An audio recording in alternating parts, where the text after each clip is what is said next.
Hola. El método que utilizan los físicos experimentales para estudiar la estructura más fundamental de la materia, el método más eficaz para estudiar esa estructura del núcleo de los átomos o la estructura de las partículas elementales, es también el método más bruto. Y es que básicamente lo que se hace para saber qué es lo que sucede en el interior de los núcleos atómicos o qué es lo que sucede en el interior de las partículas elementales, pues es básicamente hacer colisionar unas partículas con otras y mirar a ver qué pasa. Lo que ocurre es que sabemos desde que somos niños que si queremos saber qué es lo que sucede dentro, qué es lo que hay dentro de un juguete, pues a veces no basta simplemente con dejarlo caer contra el suelo, sino que a veces tenemos que lanzarlo con fuerza o subirnos a un sitio muy elevado y dejarlo caer para que tenga mucha energía y se nos rompa bien lo que está pasando, lo que hay dentro del juguete.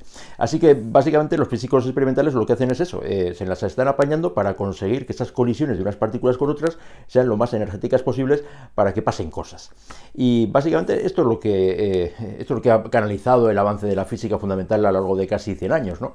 Y es que en el año 1934 pues, hubo un físico que se llamaba Ernest Lorentz, que se le ocurrió un procedimiento muy eficaz para conseguir aumentar esa energía cinética de las partículas.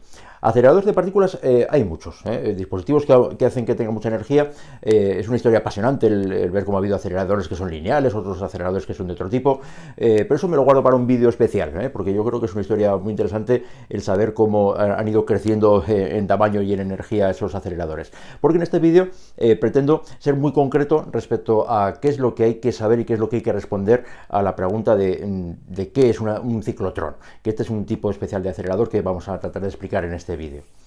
Y lo vamos a explicar llevando este guión. Nos vamos a centrar en saber primero qué es un acelerador de partículas.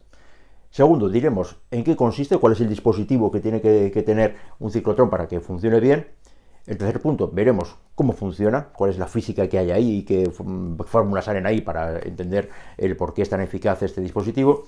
Y terminaremos haciendo un comentario final sobre alguna característica que nos parezca especialmente interesante para cerrar la pregunta, digamos, ¿no? Así que, sin más preámbulos, pues vamos a empezar. ¿Qué es un ciclotrón?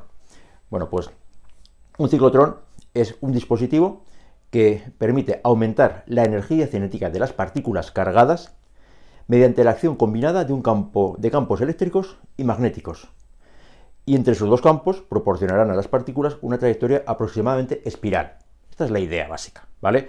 O sea, vamos a aumentar la energía cinética de las partículas, lo vamos a hacer combinando campos eléctricos y campos magnéticos, o sea, para aparecer fuerzas eléctricas y magnéticas, y la trayectoria que vamos a proporcionar a las partículas pues no es la clásica trayectoria circular que nos podemos imaginar, sino que vais a verlo que son unas trayectorias espirales bastante interesantes. Esa sería, digamos, la descripción básica de qué es un ciclotrón. Segundo punto que hay que explicar y el que vamos a empezar a trabajar ya en la pizarra. ¿En qué consiste? ¿Qué hay que poner aquí para que un ciclotrón funcione? Y aquí, la descripción, pues vamos a seguir casi la patente que propuso Ernest Lorentz en el año 34. Está descrito así, si tenéis curiosidad podéis ver por internet cuál es ese documento de la patente que propuso Lorentz. Y consiste en dos Ds, dos letras Ds, dos cosas como esta. Sí, esto es una letra D tumbada y la otra la vamos a poner aquí debajo simétrica, separada un poquito de la otra. Ajá. Y en el seno de estas Ds vamos a poner un campo magnético que sea perpendicular a ellas y que, bueno, pues por ejemplo vamos a imaginarnos que va para afuera ese campo magnético. Así que voy a dibujar aquí los clásicos puntos que me representan ese campo magnético que sale para afuera.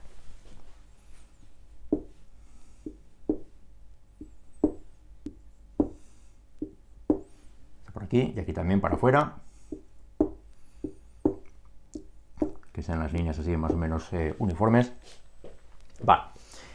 Y ahora se trata de que dentro de estas Ds introduzcamos un haz de partículas que queramos acelerar. O sea, supuestamente lo vamos a meter con poca velocidad y vamos a ver qué pasa ahí para que al final ganen velocidad.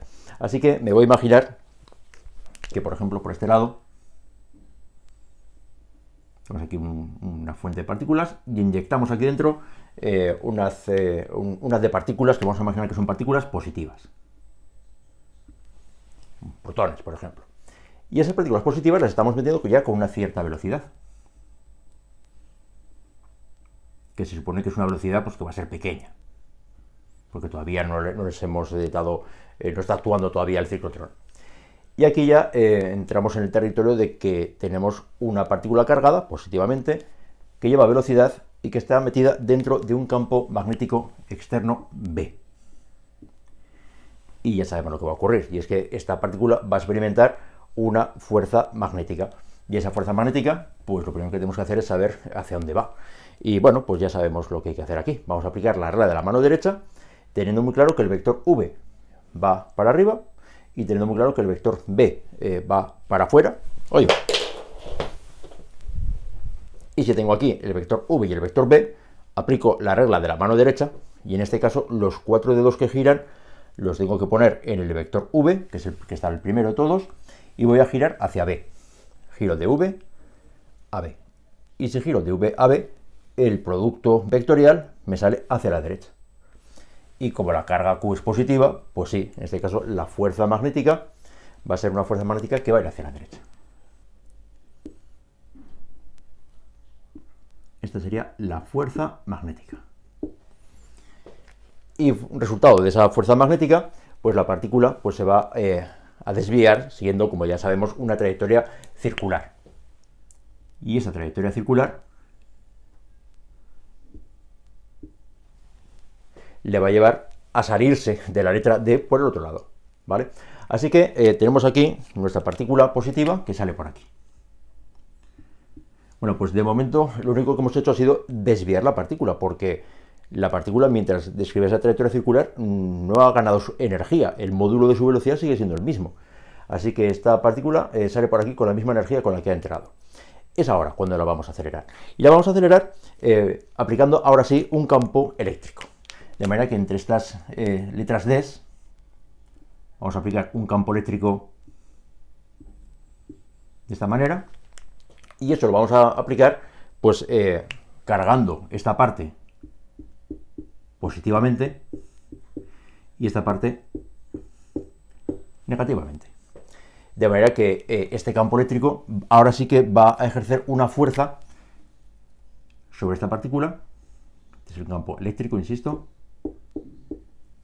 Y esta fuerza va a ser la que va a proporcionar una mayor energía cinética a la partícula. O sea, en este trayecto esta partícula sí que está ganando velocidad, ¿vale? Y como gana velocidad, acabará llegando hasta este otro punto de aquí y entra en la otra D, pero entra ahora con más velocidad con la que había salido. Así que si lleva aquí más velocidad, va a ocurrir que la trayectoria circular va a ser un poquito mayor.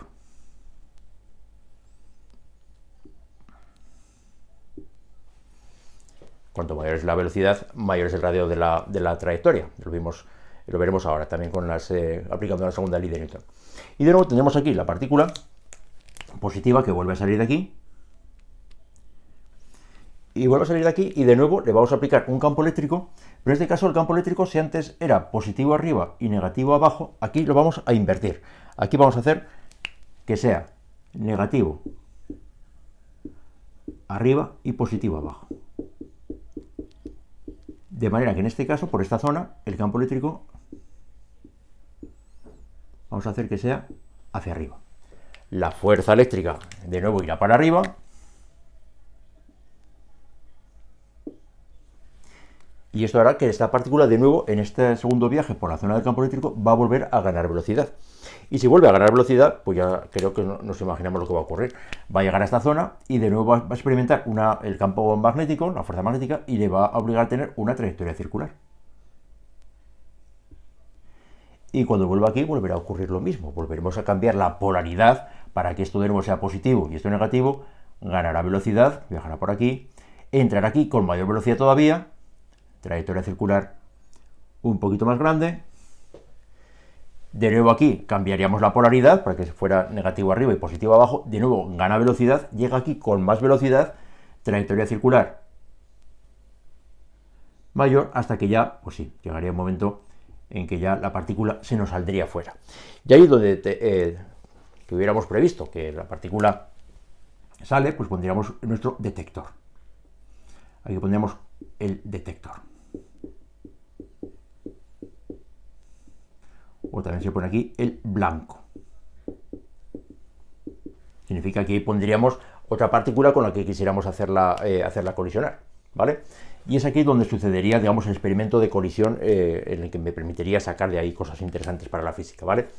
Bueno, pues como veis, esto es una especie de coordinación elegante, diría yo, entre la acción del campo magnético, que tiene lugar en las letras DES, y el campo eléctrico, que tiene lugar entre medio de las dos letras DES, ¿vale?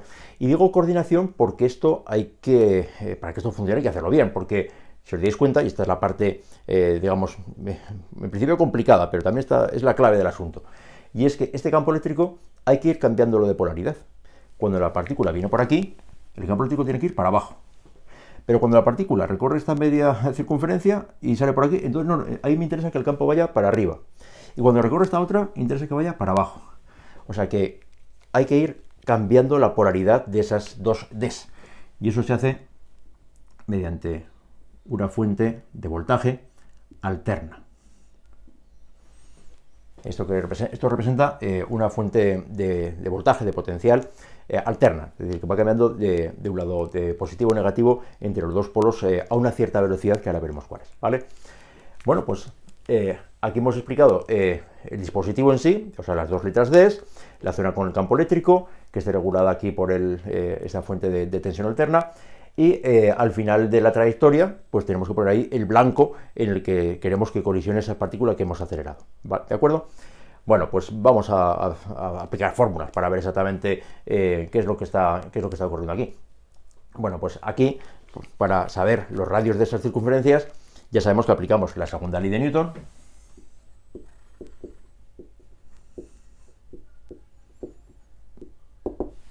Y al aplicar la segunda ley de Newton, pues tenemos que, si la suma de fuerzas es la masa por la aceleración, la única fuerza que actúa aquí es la fuerza magnética, que sería el módulo de esa expresión vectorial que tenemos ahí. Como aquí el ángulo es de 90 grados entre V y B, pues aquí la fuerza es simplemente QVB, y es lo que ponemos aquí. La masa de la partícula. Y aceleración, como aquí tenemos trayectorias circulares, es decir, movimiento circular uniforme, podemos poner la aceleración centrípeta. Y una de las velocidades m nos va, de manera que el radio con el que giran esas partículas es mv partido por qv, ¿vale? Este es el mismo radio con el que giraban las partículas dentro de un espectrómetro de masas, que lo vimos en un vídeo anterior. Pero esto me está diciendo el radio que tendrían, y cómo ese radio, pues vemos que depende de la velocidad que llevan las partículas. La masa de las partículas y su carga va a ser siempre la misma, el protón es el protón, el campo magnético externo pues es fijo, es el campo magnético que hemos aplicado a las letras D, y lo único que vamos a tener va a ser una velocidad que va a ir aumentando, de manera que el radio de giro va a ir aumentando hasta que llegará un momento en que ya no puedo aumentar más porque se nos ha salido ya del dispositivo, ¿vale? Es decir, que lo que está limitando hasta qué punto podemos acelerar una partícula mediante un ciclotrón es el tamaño del ciclotrón, ¿vale? Bueno, esto en cuanto al radio. La parte que os decía difícil de este dispositivo es cómo de rápido, cómo de bien hay que regular esto para ir cambiando la polaridad positivo o negativo. ¿Qué pasa? Hay que estar ahí vigilando en qué momento venga, por lo positivo, por lo negativo. Bueno, pues vamos a hacer un cálculo. Vamos a calcular el tiempo que le cuesta a esta partícula recorrer media circunferencia. Y ese tiempo sería el espacio que recorre partido por la velocidad. ¿Y qué espacio recorre en media circunferencia?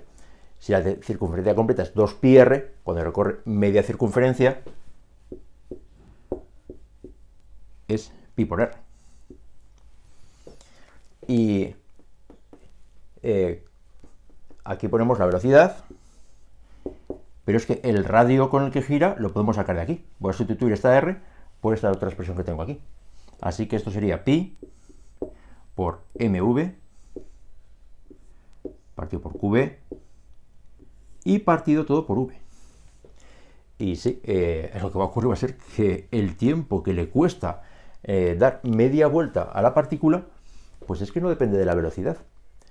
o lo que es lo mismo, no depende de si estamos hablando de esta trayectoria, de esta o de esta. Todas las trayectorias les cuesta el mismo tiempo recorrer esa media circunferencia. ¿Y cuánto tiempo le costaría dar una vuelta entera? Es decir, si este es el tiempo que le cuesta dar media, pues el tiempo de la vuelta completa, que es lo que se llama el periodo de rotación, sería 2 veces este tiempo, será el tiempo de media vuelta, y de esto sería 2 pi m partido por q, simplificando esto. Este es el tiempo que le cuesta dar una vuelta completa. Y es un tiempo que, insisto, no depende de en qué vuelta estamos. En todas las vueltas le cuesta el mismo tiempo. Bueno, pues este es el tiempo clave de este dispositivo.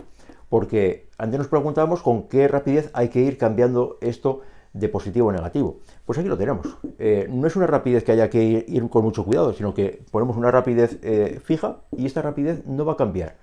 De manera que esta fuente de voltaje alterna basta con regularla para que cambie la polaridad al ritmo adecuado, sintonizar se llama, sintonizar el dispositivo, para que en todas las vueltas que dé la partícula, en todas se va a acelerar. ¿Vale? Esto es lo que se llama, que es un nombre espectacular, vamos a ponerlo, esto se le llama frecuencia ciclotrónica.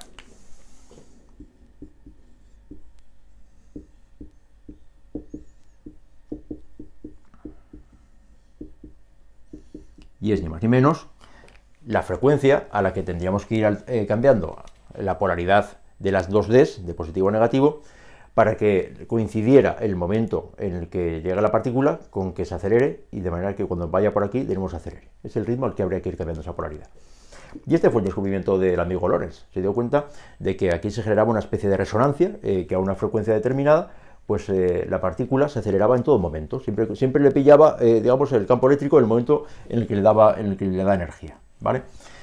Bueno, pues la última cuestión que tendríamos que explorar aquí es, vale, sí, ¿y esto cuánta energía nos va a permitir proporcionarle a las partículas? Bueno, pues el cálculo es sencillo, porque la cuestión es aquí, ¿cuál es la velocidad máxima que pueden conseguir aquí las partículas? Lo vamos a sacarlo de aquí. La velocidad máxima, si lo despejamos, es r q b partido por m. O sea que la velocidad máxima depende del campo magnético que tengamos. Cuanto mayor es el campo magnético externo que pongamos, mayor va a ser esa velocidad máxima, y depende, por supuesto, del tamaño del ciclotrón. Cuanto más grande sea un ciclotrón, pues mayor velocidad. Pero insisto, lo que nos interesa más que la velocidad es con qué energía vamos a conseguir acelerar las partículas. Bueno, pues la energía cinética máxima será, por lo tanto, 1/2 de la masa por esta velocidad, que es la máxima, al cuadrado. Bueno, pues sería r cuadrado, q cuadrado, b cuadrado, partido por m cuadrado, y aquí esta masa, con este cuadrado se me va, y esta es la energía cinética máxima que me proporcionaría un ciclotrón de este tipo. Y bueno, pues estamos llegando ya un poco al momento de las conclusiones. ¿Qué me está diciendo esto? Pues me está diciendo que si quiero conseguir ciclotrones que proporcionen una gran energía cinética a las partículas para que colisionen y pasen cosas extraordinarias, pues me interesa tener campos magnéticos muy intensos, y me interesa tener radios de dispositivos de ciclotrones también muy grandes. Y este radio, pues la verdad es que la historia, como os decía al principio del vídeo, es una historia bonita, porque el primer ciclotrón que propuso el amigo Lorentz en el año 29, antes de hacer su patente en el año 34, pues lo hizo con un alumno suyo, por cierto, y tenía un tamaño de 10 centímetros. Y en 10 centímetros de ciclotrón conseguía más energía cinética que aceleradores mucho más grandes que había en otros laboratorios. Y a partir de ahí, Lorentz se dio cuenta de que, bueno, pues el truco era hacerlo más y más grande. Y bueno, pues esos ciclotrones empezaron a aumentar de tamaño. Esto la verdad es que nos sentó muy bien a sus colegas, porque parece que Lorentz se centraba más en la ingeniería que no en la física que se podía sacar de esos dispositivos que él proponía, ¿no? Ya sabéis que los ingenieros y los físicos a veces tenían objetivos distintos. Lorentz, por cierto, creo que ganó bastante dinero con el tema este del ciclotrón y otras cosas que hizo, a diferencia de otros físicos. Bueno, os decía que llegamos al momento de ese comentario final, porque la historia esta de los ciclotrones ha ido creciendo y bueno, quizás sabéis pues que hoy en día el acelerador de partículas circular, no es exactamente un ciclotrón, pero bueno, es similar, es un acelerador que hay en Francia, es un laboratorio europeo que es el CERN. Y en el CERN hay un acelerador de partículas gigantesco que es el LHC, Large Hadron Collider. Y es el más grande del mundo y tiene, bueno, exactamente tiene 27 kilómetros de longitud, o sea, la circunferencia de ese acelerador, que es un anillo subterráneo, tiene un recorrido de 27 kilómetros y ha conseguido unas energías extraordinarias. Creo que son colisiones de un protón contra otro protón, pues creo que un protón venía con 7 teraelectronvoltios, otro con otros 7, unas colisiones de 14 teraelectronvoltios, que es mucha energía, y ha servido pues para hacer cosas extraordinarias, como por ejemplo en el año 2013 se anunció que en este acelerador se encontraron las primeras evidencias de la partícula más importante de la física, que es el archiconocido bosón de Higgs. Así que, bueno, pues el hacer aceleradores más grandes y, por cierto, complejísimos y carísimos, pues han servido pues para descubrir las nuevas fronteras de la física y, bueno, sigue funcionando y esperamos que surjan más sorpresas de ese dispositivo, ¿vale? Una última cosa que hay que decir de estos aceleradores es que esta descripción que hemos hecho aquí funciona, pero siempre que las velocidades que salgan de estas cuentas, esta velocidad por ejemplo, no sean velocidades próximas a la velocidad de la luz. ¿Por qué? Pues porque cuando nos aproximamos a la velocidad de la luz, la física cambia un poquito y hace que sucedan cosas tan extrañas como que la masa de las partículas pues va a ir aumentando y hace que estas cuentas ya no sirvan, son un poquito más complicadas, ¿vale? Así que esto solo sirve para aceleradores que no sean demasiado grandes. Para aceleradores grandes, pues ya lo aprenderéis más adelante. Esto es una pregunta de teoría, si lo queréis ver así. Insisto en el planteamiento, es decir, primero, decir qué es. Segundo, pues decir en qué consiste el dispositivo, con sus letras D. Tercero, pues explicar su funcionamiento ya con las fórmulas, aplicando la fórmula de la fuerza de Lorentz, con la segunda ley de Newton, sacar el radio y luego de aquí pues sacar la frecuencia ciclotrónica o la energía cinética máxima. Y por último, pues hacer un comentario pues que nos hable, pues por ejemplo, del LHC, del bosón de Higgs, en fin, algo para quedar bien, ¿vale?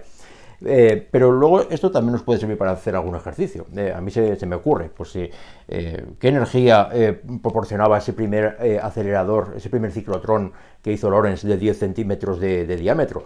Pues sería tan sencillo como decir, hombre, pues ponemos aquí, si aceleramos protones, ponemos aquí la carga del protón, que es un dato, la masa del protón, que suele ser otro dato, que es una UMA, ponemos aquí el radio de esos 10 centímetros. Y como campo magnético, pues habría que poner el campo magnético de un imán convencional. Para que os hagáis una idea, un imán de neodimio, que son de los imanes fuertes que uno puede comprar y no son caros, creo que tiene 0,1 teslas de campo magnético. Y metiendo esos datos, habríamos con qué energía cinética conseguiríamos o consiguió Lorentz en ese primer acelerador. Bueno, pues como veis, esto es una pregunta espectacular, más sencilla de lo que parece. Y ya digo, me gustaría más adelante, cuando tengamos más tiempo, pues poder hablar un poquito más de los aceleradores y sobre todo de esta pequeña joya que tenemos los europeos, con la que hemos descubierto cosas extraordinarias. Así que lo dejamos aquí, nos vemos en el próximo vídeo. Hasta pronto.